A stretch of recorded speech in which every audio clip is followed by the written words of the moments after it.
उत्तराखंड में आप सभी का बहुत स्वागत है और मैं हूं आपके साथ अमनदीप। तो चलिए खबरों की शुरुआत करेंगे। सबसे पहले बात करेंगे पिथौरागढ़ की, जहां से बड़ी खबर मिल रही है। लिपुलेख रोड की बदहाली से पर्यटन कारोबार पूरी तरह से बर्बाद हो रहा है।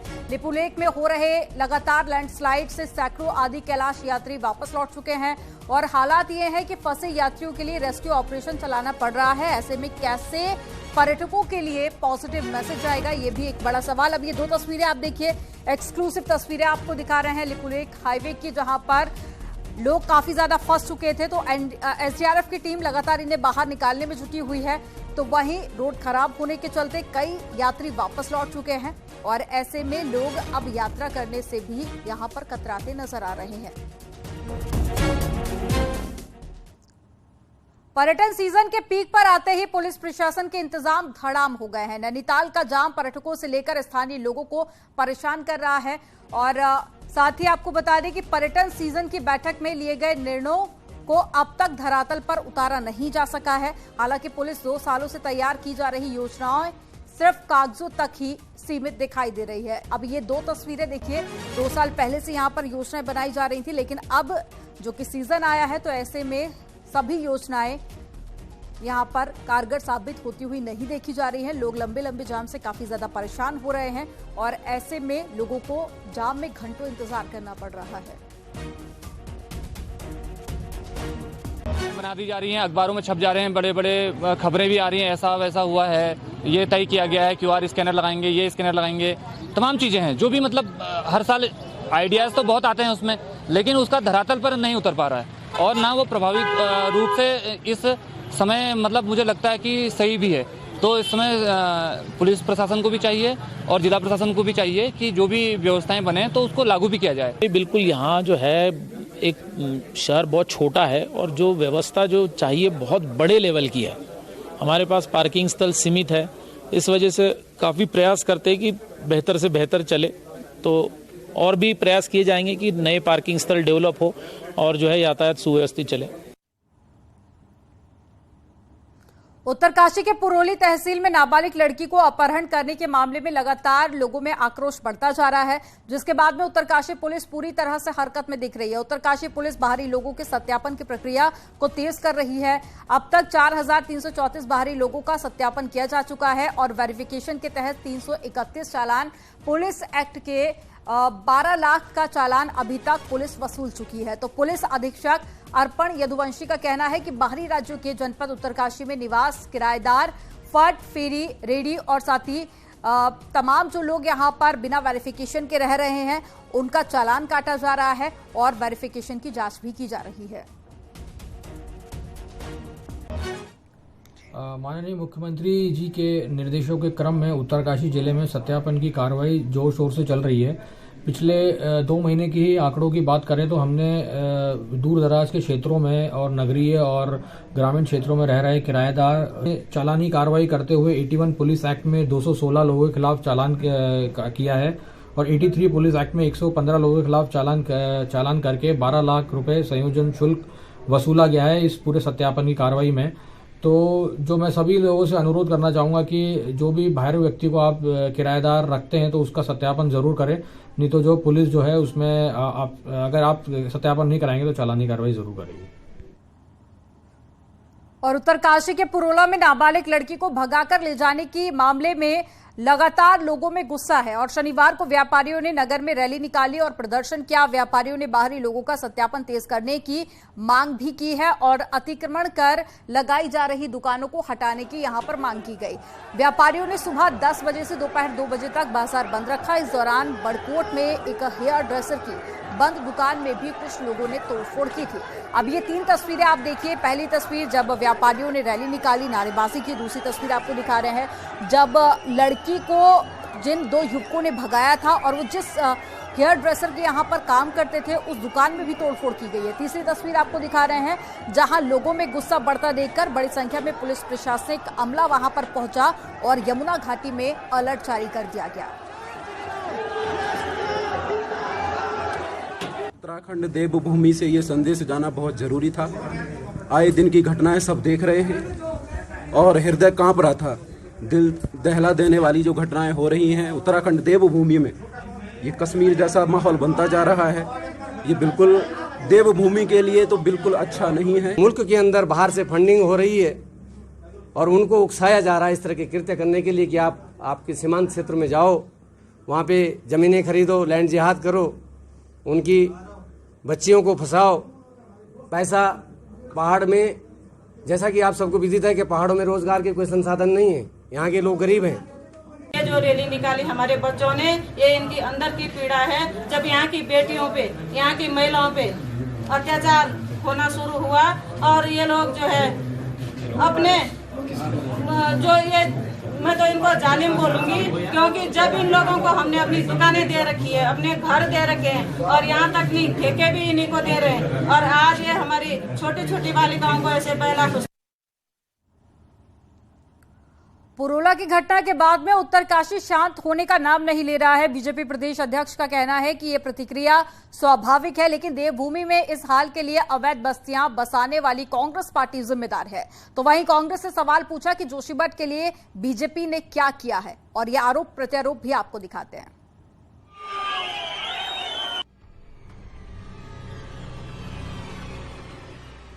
बड़कोट, पुरोला, नौगांव और मोरी में शनिवार को बड़ा प्रदर्शन हुआ। पुरोला से 26 मई को हिंदू लड़की को भगाने की कोशिश के बाद से पूरे उत्तरकाशी जिले में तनाव है। मांग साफ है, बाहर से आकर पहाड़ में बसने वालों की जांच की जाए, ताकि लव जिहाद, लैंड जिहाद जैसा पाप देवभूमि में न हो। उत्तरकाशी में हो रहे विरोध को बीजेपी के प्रदेश अध्यक्ष महेंद्र भट्ट ने स्वाभाविक प्रतिक्रिया बताया। साथ ही कहा कि इस हाल के लिए कांग्रेस जिम्मेदार है, और कांग्रेस ने गलतियां न की होती तो देवभूमि में कड़े धर्मांतरण कानून, समान नागरिक संहिता, अवैध मजार हटाने जैसे कदम उठाने की जरूरत ही नहीं पड़ती। कांग्रेस का तुष्टिकरण का नतीजा है, आज देवभूमि इस दिशा में बढ़ गई है।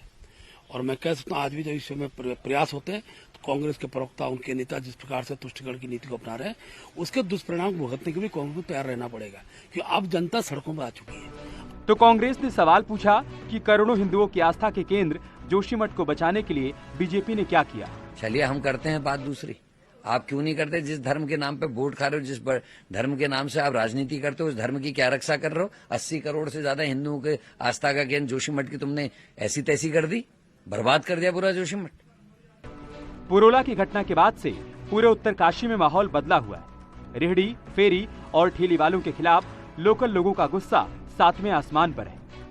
शहर शहर प्रदर्शन हो रहा है और धर्म विशेष का साथ देने से लेकर बस्तियां बसाने की बात पर बीजेपी और कांग्रेस आमने सामने है। देहरादून से न्यूज़ 18 के लिए दीपांकर भट्ट की रिपोर्ट। चंपावत के विधायक के बतौर पहला साल होने पर शनिवार को मुख्यमंत्री पुष्कर सिंह धामी ने कई योजनाओं का शिलान्यास और लोकार्पण किया। मुख्यमंत्री ने चंपावत के लिए 50 करोड़ की योजनाओं का लोकार्पण और शिलान्यास किया है। चंपावत का विधायक बनने के बाद में सीएम ने मुख्यमंत्री ने 146 घोषणाएं की थी, जिनमें 56 घोषणाएं पूरी की जा चुकी हैं। उड़ीसा में हुए ट्रेन हादसे को देखते हुए सीएम ने सादे समारोह में कार्यक्रम को आयोजित किया और इस मौके पर मुख्यमंत्री ने कहा कि उनकी सरकार चंपावत के विकास में कोई कोर कसर नहीं छोड़ेगी। साथ ही सीएम धामी ने साफ कर दिया कि उत्तराखंड में लैंड और लव जिहाद के खिलाफ में सख्त एक्शन लिया जाएगा। हमारा उत्तराखंड बहुत शांत प्रदेश है, यहाँ पर सब लोग एक दूसरे के साथ भाईचारे के साथ रहते हैं। लेकिन इस प्रकार की जो भी घटनाएं हैं, चाहे वो लैंड जिहाद की घटना हो, लव जिहाद की घटना हो, उस पर हम सख्ती से काम करेंगे। उस पर कोई भी हमारा टॉलरेंस नहीं है। उत्तराखंड के 20,000 से ज्यादा आंगनवाड़ी कार्यकर्ताओं को महिला बाल विकास विभाग दोबारा मोबाइल देने जा रहा है। ऐसे में कांग्रेस को याद आ गया है कि साल 2018 में जब आंगनवाड़ी कार्यकर्ताओं को विभागीय प्रोजेक्ट को अमली जामा पहनाने के लिए मोबाइल बांटे गए थे, जो बिना इस्तेमाल के सरकारी धन की बर्बादी हो गई थी। तो इसी से जुड़ी एक रिपोर्ट आपको दिखाते हैं।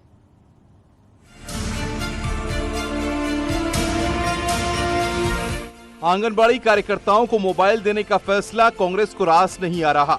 दरअसल महिला बाल विकास विभाग ने विभागीय प्रोजेक्ट के डाटा अपडेट से लेकर आंगनबाड़ी कार्यकर्ताओं की सुविधाओं के लिए 10,000 रुपए की लागत वाला स्मार्टफोन बांटा था, तो ज्यादा स्पेस न होने के चलते कई बार हैंग होता था। इसके अलावा सवाल ये भी उठे थे कि मोबाइल की खरीद में भी झोल है। जो एडवांस टेक्नोलॉजी में अब मोबाइल जो आए हैं, जिसमें हमारे विभागीय योजनाओं को संचालित करना सरलता के साथ संभव हो पाएगा, तो हम लोग शीघ्र उसकी स्वीकृति के साथ में आंगनवाड़ी बहनों को मोबाइल देंगे ताकि वह अपने काम को जो है सरलता के साथ कर सके। ऐसे में दोबारा से मोबाइल देने का फैसला विपक्ष को खल रहा है। कांग्रेस ने सवाल उठाते हुए कहा है कि बिना तैयारी के ही प्रदेश में काम हो रहा है और सरकारी धन की लूट खसोट का खेल चल रहा है। जो हमारे आंगनवाड़ी कार्यकर्ता हैं उनको मोबाइल दिए जाएंगे, उनको दिए भी मोबाइल आपने, लेकिन वो मोबाइल चले ही नहीं बहुत से, और किस तरीके से काम करना है, कहाँ वो लिंक रहेंगे, कहाँ उनको रिपोर्टिंग करनी होगी, कहीं पर भी स्पष्ट नहीं था। ये तो एक नादिरशाही फरमान होता है इनका। वहीं आंगनबाड़ी कार्यकर्ता भी कैमरे पार न आने की शर्त पर बताती हैं कि विभाग ने जो मोबाइल दिए उसमें डाटा भरने को लेकर तमाम दिक्कतें आई हैं। ऐसे में सवाल ये है कि दोबारा ऐसा न हो, इसको देखना जरूरी है। न्यूज़ 18 के लिए देहरादून से भारती सकलानी उनियाल की रिपोर्ट। पहाड़ों में मौसम साफ होते ही एक बार फिर से यात्रा में रौनक दिखाई देने लगी है। 2 दिनों से बद्रीनाथ धाम में मौसम साफ है। हालांकि दोपहर बाद मौसम जरूर बदला है, लेकिन 2 दिन से बद्रीनाथ धाम में बारिश कम हुई है, जिसके बाद में यात्रियों का जमावड़ा यहां पर लगा हुआ है। बद्रीनाथ धाम में लगभग 3 से 4 किलोमीटर तक की लंबी कतारें भी देखी गई, जिनमें तीर्थयात्री भगवान बद्री विशाल के दर्शन का इंतजार करते हुए देखे गए। बद्रीधाम में हर दिन 21,000 तीर्थयात्री पहुंच रहे हैं और अभी तक बद्रीनाथ धाम में 5,96,154 तीर्थयात्री पहुंच चुके हैं। तो वहीं हेमकुंड साहिब की बात करें तो यात्रियों का आंकड़ा अब बढ़ने लगा है। हेमकुंड साहिब में प्रत्येक दिन 3,000 तीर्थयात्री पहुंचते हैं और अभी तक हेमकुंड साहिब में 25,885 संगत पहुंच चुकी है। आने वाले दिनों में अगर मौसम ने साथ दिया तो दोनों ही धामों में यात्रियों की बढ़ने की उम्मीद है।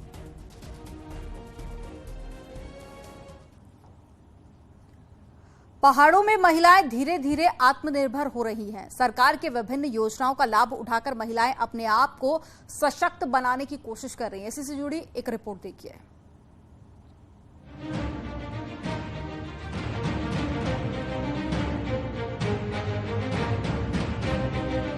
महिलाओं की आत्मनिर्भरता को बढ़ाने में रामदाना, जिसे पहाड़ों में चौलाई के नाम से जाना जाता है, वो सबसे अधिक मददगार साबित हो रहा है।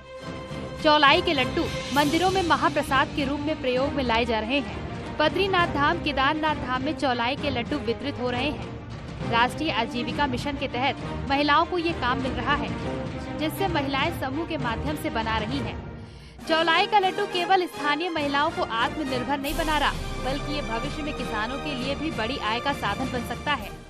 ये हम 2016 से हम सारी महिलाएं जितनी है, अपना अपना समूह है। हमारी समूह में 30 महिलाएं काम करती है, जो हमने अलग अलग 10-10 महिलाओं को बांटा है। और हम चौलाई खरीद करके गांव-गांव में जाते हैं। उर्गम, करछों, तुगासी, यहाँ से यहाँ, क्योंकि जोशीमठ में तो चौलाई होती नहीं है, बाहर से हम चौलाई मंगाते हैं। ये ठंडियों में सारी व्यवस्था कर लेते हैं। एक बहुत अच्छी पहल है। हमारा जो स्थानीय उत्पाद चौलाई है, इसके लड्डू यहाँ पे बनते हैं और भगवान को प्रसाद के रूप में चढ़ाए जाते हैं। इससे आजीविका के साधन भी बढ़ रहे हैं, लोगों को आजीविका भी मिल रही है। प्रधानमंत्री मोदी का आत्मनिर्भर भारत और वोकल फॉर लोकल का संदेश इस योजना के लिए कारगर साबित हुआ। चौलाई के लड्डू से पिछले साल लगभग 3 लाख का मुनाफा अलग अलग समूहों को हुआ है। वहीं बद्रीनाथ धाम के कपाट खुलने से लेकर अभी तक 1 लाख के चौलाई के लड्डू बिक चुके हैं। ये बहुत अच्छी बात है कि लोकल फॉर वोकल के लिए माननीय प्रधानमंत्री जी ने अपनी पिछली बार की यात्रा में एक संदेश भी दिया था, और उसी के क्रम में भारत सरकार भी और राज्य सरकार और जनपद स्तर पर अगर मैं बात करूं, जिलाधिकारी महोदय और मुख्य विकास अधिकारी महोदय के नेतृत्व में वोकल फॉर लोकल के इस उद्देश्य में जो हमारी पहाड़ी उत्पाद है और जिसमें रामदाना एक बहुत महत्वपूर्ण भूमिका निभा रहा है, और असज्जी महिलाओं के द्वारा आर्थिकी को बढ़ाने के लिए रामदाना मील का पत्थर साबित हो रहा है। तीर्थाटन उत्तराखंड की आर्थिकी का सबसे बड़ा साधन है। अगर चौलाई के लड्डू को बाजार मिलता है तो इससे हजारों महिलाओं को उनके घर पर ही रोजगार उपलब्ध हो सकता है और महिलाएं आत्मनिर्भर बन सकती हैं। चमोली से न्यूज़ 18 के लिए नितिन सेमवाल की रिपोर्ट। हरिद्वार में प्रस्तावित हर की पैड़ी कॉरिडोर के लिए प्रशासन ने कवायद शुरू कर दी है। योजना के तहत सबसे पहले हर की पैड़ी के मेन गेट और उसके आसपास का सौंदर्यीकरण किया जाएगा। साथ ही हर की पैड़ी पुलिस चौकी को भी शिफ्ट किया जाएगा। सौंदर्यीकरण के बाद में विश्व प्रसिद्ध हर की पैड़ी कैसी नजर आएगी, उसकी तस्वीर भी सामने आ गई है। प्रशासन ने डिजाइनर कंपनी से मिली तस्वीरों को साझा किया है। तो आपको बता दें कि डीएम ने ये तस्वीरें साझा की, जिसकी तस्वीर आपको दिखा रहे हैं।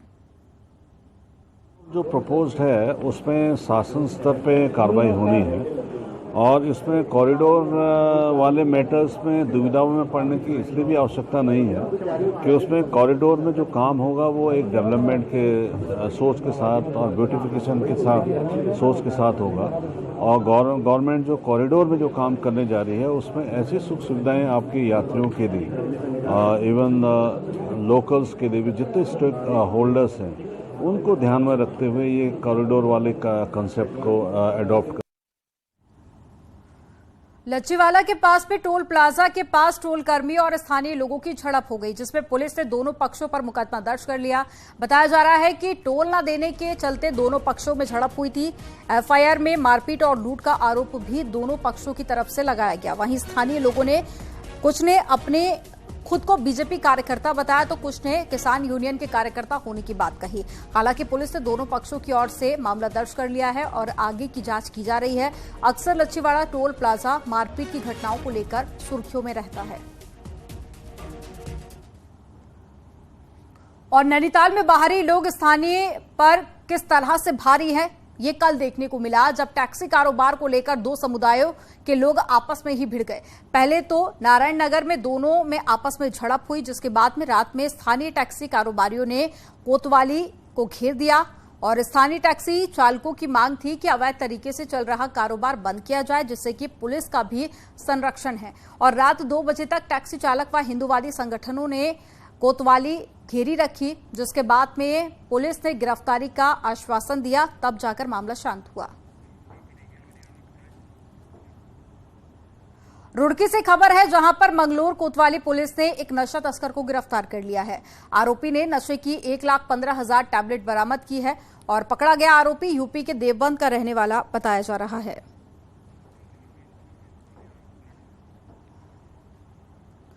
और देहरादून के राजाजी टाइगर रिजर्व से बड़ी खबर है, जहां पर गुलदार और बाघ के बीच में संघर्ष में मारा गया है गुलदार, और गुलदार का शावक पार्क प्रशासन ने पोस्टमार्टम करा लिया और मृतक गुलदार के अंग सुरक्षित पाए गए हैं। ये तस्वीर आपको दिखा रहे हैं।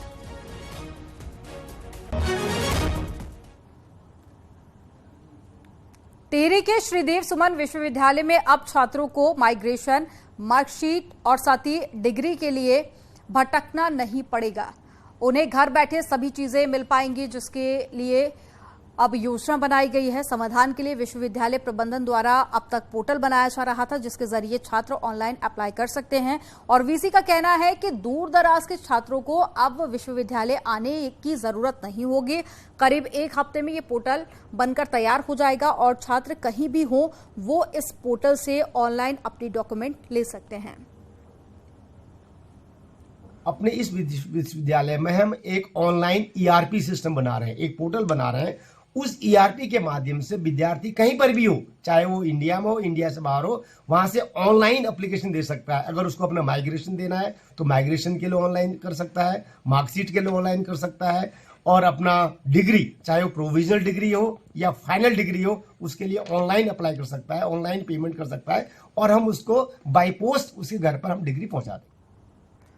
उत्तराखंड में पल पल बदल रहे मौसम ने कृषि, बागवानी, पर्यटन पर ऐसा असर डाला है कि काश्तकार से लेकर मौसम वैज्ञानिक भी चिंतित हैं। सबसे ज्यादा नुकसान मौसमी फलों को हो रहा है, जो बाजार से गायब हैं और नहीं मिल रहे हैं। इसी से जुड़ी एक रिपोर्ट आपको दिखाते हैं।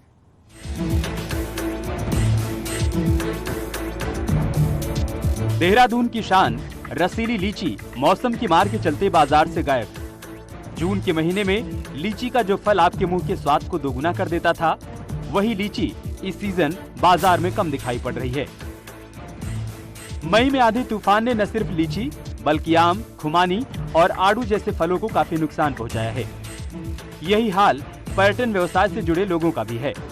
जहां बारिश के चलते 4 धाम यात्रा प्रभावित हुई है, तो वहीं देहरादून, अल्मोड़ा, मुक्तेश्वर और चमोली जैसे जिलों में पिछले 2 दिनों में बारिश के चलते तापमान 5 से 7 डिग्री तक गिर गया था। लेकिन शुक्रवार को मौसम साफ हुआ। देहरादून में तापमान जहां 29 डिग्री तक पहुंच गया, तो वहीं अल्मोड़ा और मुक्तेश्वर जैसे इलाकों में तापमान सामान्य से 2 डिग्री ऊपर है। फल, लीची हो गई, पूलम हो गया, आड़ू हो गया, जो चीज मतलब जो छट के आती है उस पेड़ों पे से बरसात की वजह से जो हल्का होता है उसे अलग कर देते हैं, जो सही होता है उसे अलग कर देते हैं, इसलिए वो इस वजह से वो महंगा आता है। मौसम वैज्ञानिक मानते हैं कि इस तरह का मौसम नया नहीं है। साल 2013, 2017 और साल 2019 में भी मौसम में बदलाव दिखा था, जिसकी वजह से फसलों को काफी नुकसान हुआ था। वहीं भूगर्भीय वैज्ञानिक बताते हैं कि पिछले 4 सालों में इस तरह के बदलाव नोटिस किए गए हैं। टेम्परेचर काफी कम रहे हैं, 3-4-5 डिग्री से भी कम रहे हैं, मैक्सिमम भी और मिनिमम भी। तो इसकी वजह से जो भी फल आदि पकने की समय था उसमें जो है फर्क पड़ा है। और चलिए यहाँ पर रुकेंगे एक छोटे से ब्रेक के लिए। खबरों का सिलसिला आगे भी जारी रहेगा, आप देखते रहिए न्यूज़ 8।